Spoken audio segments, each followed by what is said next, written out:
Question 5. Does having autism have advantages as well as disadvantages? Well, autism is not always as bad as one would think.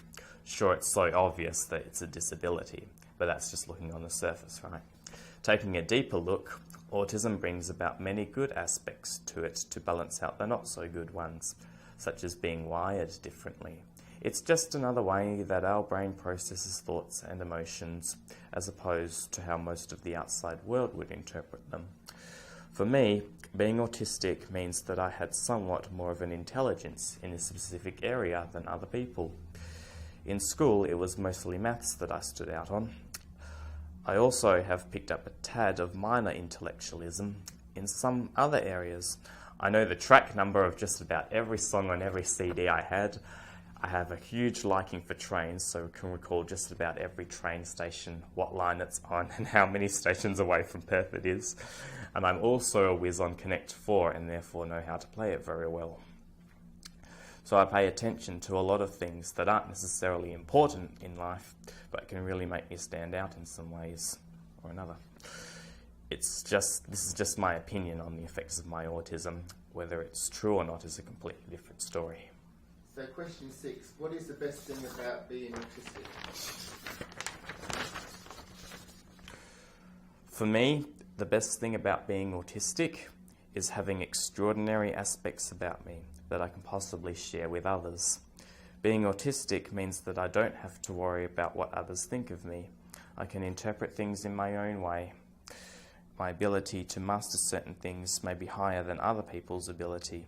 I have my own opinions, beliefs and values free from criticism, and I'm treated as a fair individual by almost anyone. No one in this world can tell me how to live my life. Only God can do that. Question 7. Are there ways in which you feel limited by your condition, and if so, how? For the most part, my autism does not have a serious effect on a lot of things in this life. However, there are a few aspects of my autism that can possibly limit or manipulate certain outcomes in life. The biggest one is probably the fact that I always need more input. Most non-autists can pretty much figure out a person using very few tools to help them. For me, I need a lot of justification from the other person. I'm definitely all for specification in any circumstance, and I don't like it when people explain things to me that I don't quite get or don't quite come across to me in a very simple way.